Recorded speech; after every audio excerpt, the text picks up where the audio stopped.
Hello and a warm welcome to the Federal. I am Neelu Vyas. Bahujan Samaj Party chief Mayawati on her 67th birthday made an announcement saying that her party doesn't want to enter into any kind of alliance for the future Vidhan Sabha and Lok Sabha elections. She even said that the opposition parties are conspiring against BSP to stop its progress.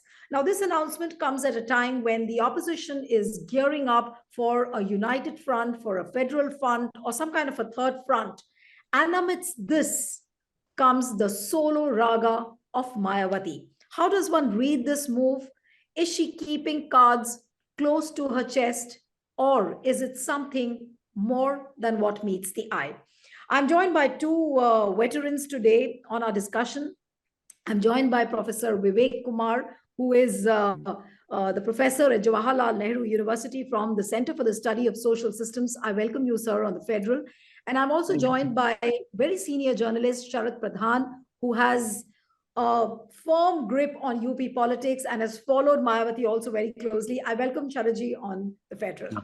So, Sharatji, my question to you was that how does one read Mayawati's latest announcement where she says that she doesn't want to enter into any kind of alliance? So, Mayawati going solo, going it all alone, what does she mean really?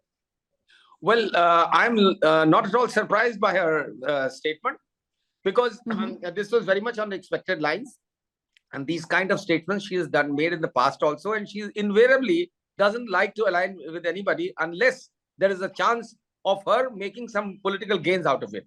And in the present scenario, I feel that it is also not so relevant that whether she joins, agrees to join, or she decides to go solo.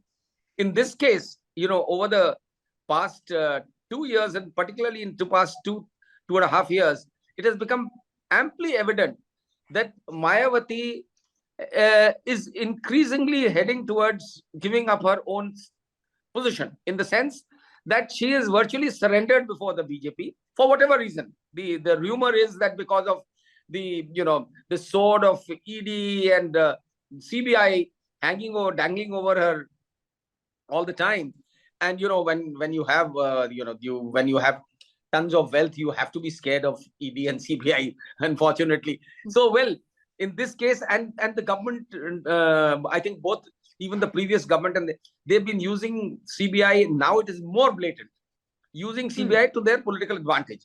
So whenever they want today, and if you see the past several months or more than a year, she has been speaking a language that goes to the advantage of BJP. Even this statement, I see in the light of this background, that whatever she is stating is a very, very happy situation for the BJP. Now, but Sharatji, there are two ways. Sharatji, there are two ways of looking at it. Politically, yes, probably she would be giving advantage to BJP, but there is another prism through which people are trying to look at this announcement, and that is that she's trying to guard herself so that she can ward off the enforcement agencies. They don't land at her doorstep. So do we really read into the fact that she's guarding her bastion basically till at least 2024 elections by staying away from others? The way she played the 22 election, one has seen that she was absolutely dominant. And people cite the example of Azamgarh. Well, she did so well. That is not attributed to her, because there it was a candidate who was dying to get a Samajwadi Party ticket. And I think it was very immature on the part of Akhilesh Yadav to have not given him the ticket. It was the candidate who enjoyed a lot of following there, and eventually he won. And the credit is being taken by Mayawati for I don't know for what reason. The point is, somebody who has decided to write his own nemesis, political nemesis, I would say, what can you do about it? And for whatever reason, that is the rumor which I said. Now, we have seen her in the 19 election. A lot of talk goes on about how she aligned with the Samajwadi Party and won 10 seats. It was because of the alliance that she won 10 seats.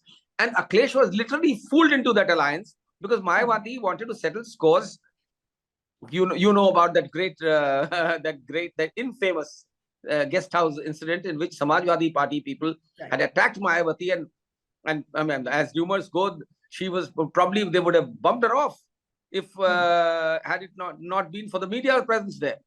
So that was she had to settle scores. Akhilesh was fooled into that alliance, and Akhilesh lost miserably in that alliance. And this is attributed, and the opposition, I mean, and the ruling dispensation says, oh, see, even that alliance couldn't work.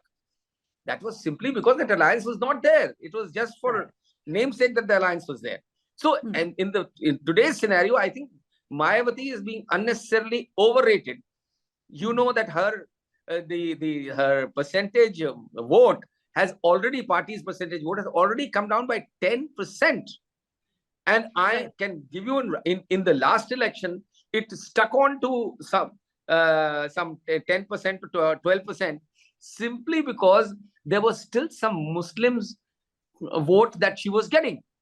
But now that has become increasingly evident that she has decided to become a team B of BJP, as one would say. Therefore, it is unlikely that even she would even retain that much. The percentage is going to drop. You can see it in 24. This is stated only to keep her position in the political market going. Right.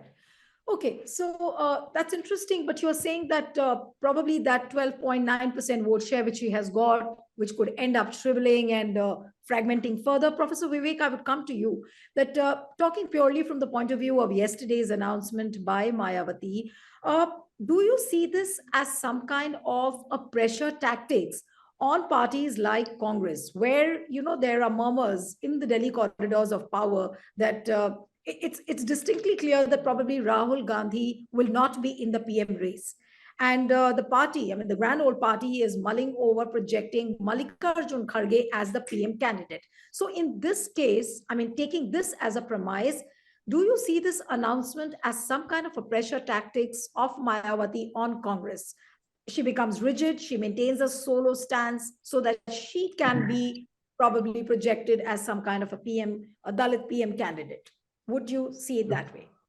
Yeah. Thank you, Niliju. I think you have put the ball rolling and you have set the framework. The framework is central elections.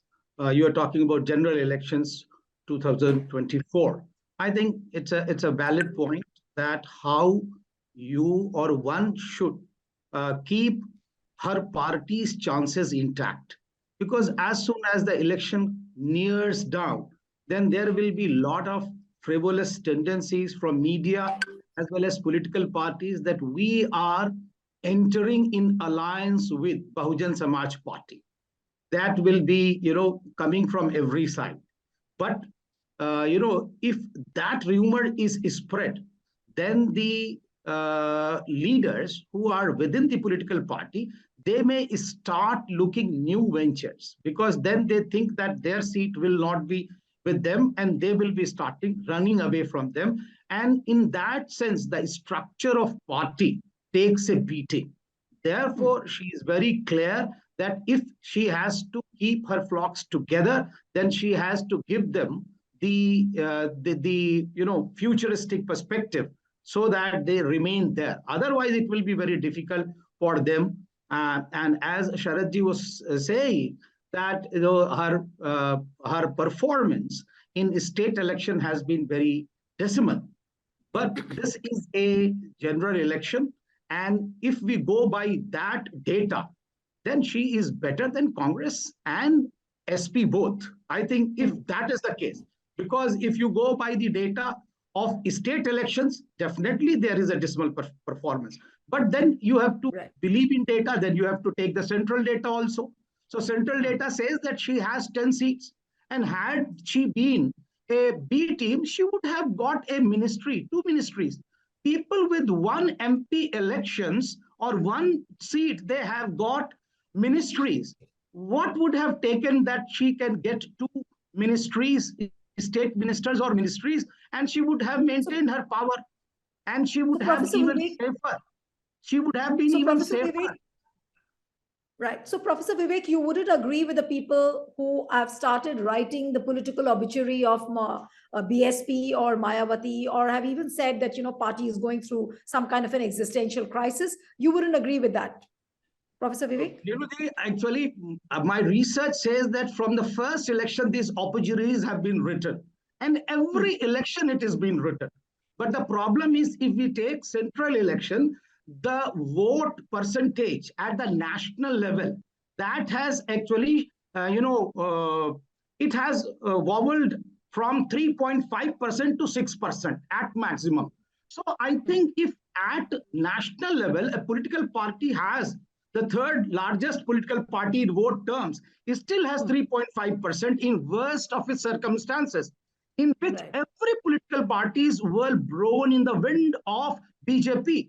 And in that, if it survives, these political parties which have come out of movement and ideology, they do not die. Even RPI, which was formed by Baba Sahib Ambedkar, it still exists even after dismal performances. So I don't think that parties of movement, their obituaries can be written so easily.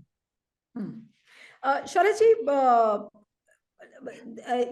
there has been a constant scrutiny of the way Mayawati has been practicing politics, especially post 2007, when she got a huge mandate and then she came to power. And people said that, she had given up on the Bahujan Samaj politics and she was talking about Sarvajan politics. And now is she going back to the drawing board where she realizes, because if you look at the announcement which she made yesterday, she constantly made very explicit references about how she will lean more towards the Dalits, the extremely backward castes, the backward castes. So is she going back to the Kashiram style of politics where he was seen on a cycle yatra and he was talking about Bahujan Samaj? So is she going back to that experiment? That that was Mayawati's phase till Kanshi Ram was there. After that, she has been on a different wicket, completely different wicket, on a different style of working. And since the party is all about herself, me and myself, she has herself dwindled the party to this, brought the party to such a state where it has the support basis from the first time dropped to this level. In times change. I agree with what Dr. Vivesh Kumar said, partly. But what he's missing out is, with time, everything changes. Until 2019, when this alliance was struck with my Akhilesh, that till then, I don't think she was in the BJP clutches. Subsequent to that, because BJP realized that she has managed to pull out 10 seats in the parliament, it was time for BJP to strike. And that is what they did and succeeded. And apparently, I wouldn't be surprised if they're trying the same trick with Akhilesh. Because Akhilesh has also been quite docile on various issues, particularly Muslim issues, where he needs to speak because his party is heavily dependent on the Muslim vote. Right. So that is, why it doesn't. I feel that it doesn't make so much of a difference, because both Owaisi and Mayawati both are seen as leaders who give advantage to the BJP through their statements, and it's done very skillfully. And at the same time, you will find Mayawati in a win-win situation to that extent that she is kept safe away from ED and CBI, because there is enough evidence as far as her disproportionate assets are concerned. Everybody knows the case was fully ripe, but the sword is kept dangling only to ensure that she follows the dictates of the ruling dispensation. But Sharadji, it's quite obvious that she's kept herself away from the ED raids and very strategically she's positioned herself. But what about her core vote base, the voter base? I'm talking about the Jatavs, non-Jatavs. They have also got fragmented. Some of the leaders have joined BJP. Some of the leaders have joined Samajwadi Party. Now, how is she really going to keep that flock together? And also, I would like to ask you about these cadre camps which have just started. I was reading somewhere that in every district, she's planning to hold cadre camps. Now, will that help her to boost the prospects of BSP? I feel it is quite unlikely that she'll be able to win back that voter which has been snatched away from her. I wouldn't say snatched away, which is wooed away systematically by Narendra Modi's strategic policies and the way he's gone about it. And BJP has, gone whole hog in wooing the Mayawati's voters who were actually floating, realizing that Mayawati was not in the game anymore, in the sense that she was not seen as an active leader as she used to be, or as the party used to be in the Kashiram's time. Now it is more of a ritual for her to be doing these kind of things and talking about, because she realizes that unless she is seen as a player in the game, a player on the field, then she is unlikely to lose out on a lot of potential that the party has in the form of, people are this is one party which is known to be openly selling tickets both in parliament and in the state.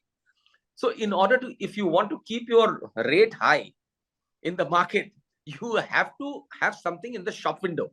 So I personally feel, it may sound as an allegation, but fact remains that this is the feeling among those people who are in the party and who are scared that the party is drifting away. It has already drifted miles away from the path that Kashiram had shown her. So that is the reason that one doesn't take whatever she's saying on beyond face value. Right. So there can't be very many people, because she's she could have become the country's biggest Dalit leader. She could have spread across. She couldn't grow beyond UP, on the fringe in Madhya Pradesh and Rajasthan. Yeah. And so it is. She had the potential to do it, but I think she has killed it herself. Absolutely, Professor Vivek. But yesterday's announcement, people were also saying that she's trying to keep her cards very, very close to the chest. Now, why I'm asking you this is that, is there a possibility you see that as 2024 elections draw closer, she might change her stance? What she's saying, that she's going to go solo, she might try and venture into some kind of an alliance closer towards that date. Do you see that happening? Because at the same time, she's also putting some kind of pressure on Congress, where she named Congress yesterday, and it was almost like a diatribe when she said that Congress and other political parties are conspiring against BSP and they are stopping BSP's progress. So does that mean, first of all, I asked you earlier also about the pressure tactics, but is there a possibility that she might change this stance of going solo, and she might think, especially after the 9 Vidhan Sabha, I mean the elections in the 9 states when they are over this year? I think, Niluji, one thing which we have to keep in mind, that we should not mix the state elections and the central election. Again, people are saying that, look, her vote has dwindled away and it has gone to BJP. This is outright conclusion which people are drawing. I'm sorry, my research I have done, and I have collated this data from Election Commission, and I want to just tell you that in 2022 state elections, Samajwadi Party got 2 crores and 95 lakhs of vote. That means they got 1 crore and 2 lakh more votes. BSP lost only 74 lakh votes. Now, if you say that 74 lakhs vote, BJP gained only 36 lakhs of vote. Now, people are not ready to divulge that Congress lost 32 lakhs of vote. 32 lakhs of vote were lost by Congress, and therefore transference of Congress vote to BJP would be more easy. And BSP's vote, because it is an ideological, it has gone to SP, and therefore SP and RLD gained 1 crore and 22 lakhs of vote. So this actually, that her vote is dwindling away towards BJP, is a wrong conclusion. It is outright should be rejected in state elections. Now, when we come to central election, then I think we should see that it is the second largest party of Uttar Pradesh as far as seats are concerned. So why one should actually write off the obituary so easily? Why can't people write off obituary of the person which has got only 1 seat? and they are ready in even state election. What is the percentage of the Congress? And nobody is ready to write the obituary of the Congress in Uttar Pradesh. Nobody is even writing the obituary of communist parties in West Bengal, and they went and contested, in which actually BJP gained, or who will gain? Even Mamata Banerjee went into Goa. Mamata Banerjee went into Goa without having any basis, and nobody is saying it is B seat, BT. I think गरीब को सभी लोग क्यों मारता है भाई? कहना चाहिए हर बार क्योंकि उनका स्पोक्स पर्सन नहीं है. अरे भाई मैं कह रहा हूं, I am telling you, it would have been very easy had she aligned with BJP and made her government, and there would have been 2 central ministers, and we all say that those who enter BJP's in alliance, they are in a very good washing machine, and they get clear. So that could be a possibility. So what you are hinting at, Professor Vivek, is that there is a possibility you can see where she allies with BJP, maybe in 2024. No, not at all, not at all, because there is a foregone conclusion in pre-alliance, pre-poll alliance with the established national parties. Transference of vote doesn't take place. It is an SP only where transference of vote takes place in both the sides. I think that is a tested formula. So if there is any possibility you are talking about, it will not be with the national political parties. That is my take. Right. I can see very clearly that you're not ready to write off Mayawati very easily. But Charity, I would ask you my last question towards the last lap of the program. That Mayawati was seen almost absent when there were CA protests, even during the anti-Dalit violence. She was almost missing. And now with this new going alone raga, which she has mounted since yesterday, after her birthday announcement, does that mean that her style of politics will change? Probably she'll come out of her ivory tower. She will be seen doing rallies. She will be seen addressing more and more gatherings. How does it look like? And what is the kind of Dalit politics she is going to practice? Because her announcement is also coming at a time when the Dalits are trying to reassert themselves and they're talking about a social movement. But Mayawati doesn't look very active. Mayawati would certainly be concerned as far as her, the facade that she has built. It continues to remain there. She would like to do some of these as rituals. Not I don't think she's going to get into the act as such, per se. But let me, and because it is important for her, as I told you, her priorities are very, very evident. And I wish, I really wonder under what circumstances is he referring to her as Garib. Well, it is quite an ironical remark. Well, when Mayawati, Mayawati's game has been more than crystal clear. It is visible to all. I don't know why she is taken, why people continue. I agree. As far as Congress is concerned, he is absolutely right. But Congress has written its own obituary. So Congress is not considered as a player at all. And that is the reason BJP is in such a great situation. But Congress has not done anything. That is why it is in that state. Mayawati is capable of doing it, but she is not doing it consciously to give advantage to BJP for obvious reasons. Right. So Mayawati remains a mystery. And if you look at her announcement or her birthday announcement, she kept making references to the backward classes, the Dalits. So if she addresses that 60% population of the country, who knows, Mayawati would see a comeback. And in what form, we do not know right now. Thank you so much, Sharat Pradhanji, for joining on the Federal. Professor Vivek, it was lovely to have you on the program. Stay tuned for more political discussions on the Federal. Thank you.